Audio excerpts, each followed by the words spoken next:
L'AES n'a pas seulement réagi, elle a pulvérisé les attentes. Les villes de Gao, Menaka et Kidal ont été le théâtre d'une démonstration de force aérienne et terrestre sans précédent. Pendant des mois, les plateaux de télévision occidentaux et les colonnes de journaux comme la BBC ont distillé un doute insidieux. On posait des questions ironiques sur l'effectivité réelle de l'AES. On nous présentait cette alliance des États du Sahel comme un projet de papier, une union fragile incapable de coordination face à la menace terroriste. Certains allaient même jusqu'à se moquer ouvertement de cette armée, se demandant « Mais où est-elle donc cette force de l'AES ?» C'était une façon subtile de dire que sans leurs anciens tuteurs, ces nations étaient condamnées à l'échec. Mais le 25 avril 2026, la réalité a frappé le monde avec la force d'un séisme. En réponse aux attaques coordonnées des groupes djihadistes et des séparatistes qui ont tenté de déstabiliser le nord du Mali, l'AES n'a pas seulement réagi, elle a pulvérisé les attentes. Les villes de Gao, Menaka et Kidal ont été le théâtre d'une démonstration de force aérienne et terrestre sans précédent. Ce n'était pas une simple escarmouche, mais une opération de haute précision. Pour ceux qui doutaient, la réponse est là, sur le terrain. L'AES vient de prouver que la souveraineté n'est pas un slogan, mais une capacité opérationnelle. Si vous voulez comprendre comment cette force redessine la carte du Sahel, abonnez-vous dès maintenant. Car ce que nous voyons n'est que le début d'une ère nouvelle. Lorsqu'un groupe de nations décide de s'affranchir de décennies de tutelle pour tracer sa propre voie, le monde observe avec une curiosité teintée de scepticisme. En quittant leurs partenaires traditionnels, notamment la France, les pays de l'AES ont pris un risque historique. Pour beaucoup d'observateurs, ce retrait était synonyme de vulnérabilité immédiate.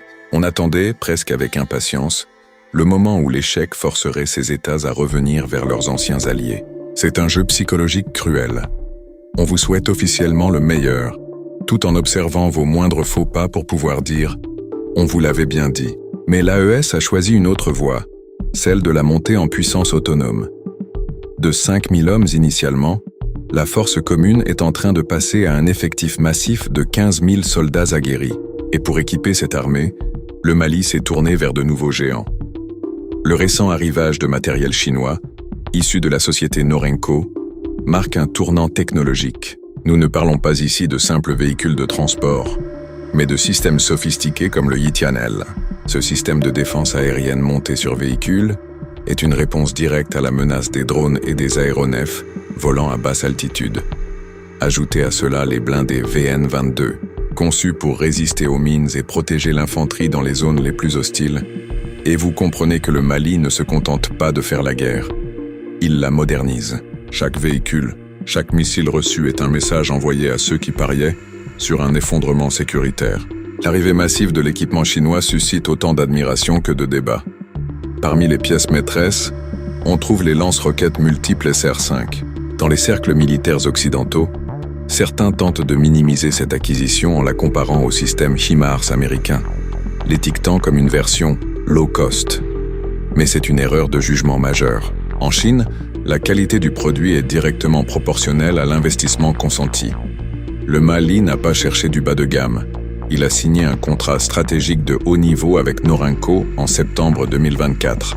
Ces SR-5 offrent une polyvalence redoutable, capable de frapper avec précision à des distances qui changent radicalement la physionomie des engagements dans le Nord. Pourtant, une question persiste et alimente toutes les théories géopolitiques. Pourquoi la Chine est-elle au premier plan des livraisons d'armes, alors que la Russie reste le partenaire de défense le plus proche sur le plan politique et instructif? La réponse se trouve dans l'évolution brutale de la menace. Les groupes armés terroristes et séparatistes ont opéré une mutation technologique. Ils utilisent désormais des drones kamikazes et des systèmes de surveillance commerciale, une stratégie directement inspirée des champs de bataille d'Europe de l'Est.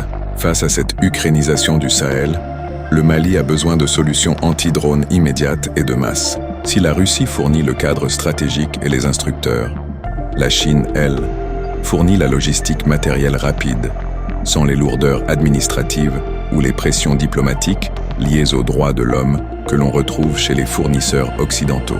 Le mois d'avril 2026 restera gravé comme le moment où le conflit a basculé dans une ère technologique inquiétante. Ce n'est plus seulement une guerre de position ou d'embuscade à l'ancienne. Les groupes séparatistes et terroristes ont intégré des méthodes de combat que l'on ne voyait auparavant que sur les fronts les plus sophistiqués d'Europe. L'usage de drones d'observation pour l'artillerie et de drones kamikazes pour frapper les points névralgiques est devenu monnaie courante. L'incident le plus marquant reste l'hélicoptère russe abattu par un missile portable sophistiqué. Comment des groupes censés être isolés ont-ils pu acquérir de telles capacités? La question de l'origine de cet armement reste une zone d'ombre que les services de renseignement de l'AES tentent de percer. C'est précisément pour contrer cette menace que l'achat des systèmes anti-drones chinois Yitianel devient une question de survie nationale et non plus un simple choix d'équipement. Mais au-delà du plomb et du feu, c'est sur le terrain de la manipulation psychologique que les ennemis de l'AES tentent de frapper. Dans une communication récente et très calculée, ces groupes ont directement interpellé la Russie. Le message est clair. Ils demandent à Moscou de cesser son soutien à la junte malienne et de se mettre en retrait. Pour tenter de séduire le Kremlin, ils vont jusqu'à promettre une future coopération si la Russie abandonne Bamako à son sort. C'est une tentative flagrante de briser l'unité du bloc AES-Russie en jouant sur les intérêts à long terme. Ils cherchent à isoler le Mali pour mieux le fragiliser, prouvant que la guerre se gagne aussi par l'information et la diplomatie souterraine. Mais le Mali et ses alliés ne sont pas dupes face à ce chantage qui trahit, au fond, une crainte réelle devant la montée en puissance de la réponse militaire de l'Alliance. Le message envoyé par l'Alliance des États du Sahel est désormais limpide et résonne bien au-delà des frontières de l'Afrique. L'époque où les destins nationaux se décidaient dans des capitales lointaines est définitivement révolue. Malgré les critiques acerbes, malgré le scepticisme persistant de ceux qui observent le Sahel avec des lunettes d'un autre âge, le Mali, le Niger et le Burkina Faso prouvent chaque jour qu'ils possèdent la volonté et la capacité de s'unir pour agir. Les tentatives de division, les promesses illusoires de coopération faites par les insurgés ne sont que les derniers soubresauts d'une stratégie dépassée. Aujourd'hui, c'est un peuple debout qui répond à la menace. Nous sommes à un tournant historique où la technologie et la souveraineté se rencontrent pour forger un nouvel avenir. Cette montée en puissance n'est pas seulement militaire. Elle est symbolique d'une Afrique qui refuse d'être le spectateur de sa propre sécurité. Mais ce combat ne se mène pas seul. Dites-nous dans les commentaires, comment percevez-vous cette mutation technologique face aux guerres hybrides? L'AES est-elle le modèle de demain pour le reste du continent? Si cette analyse approfondie vous a permis de mieux saisir les enjeux cachés de ce conflit, exprimez votre soutien en vous abonnant et en partageant cette vidéo massivement. Votre engagement est le moteur de cette information libre. Courage au peuple malien, force aux soldats de l'Alliance.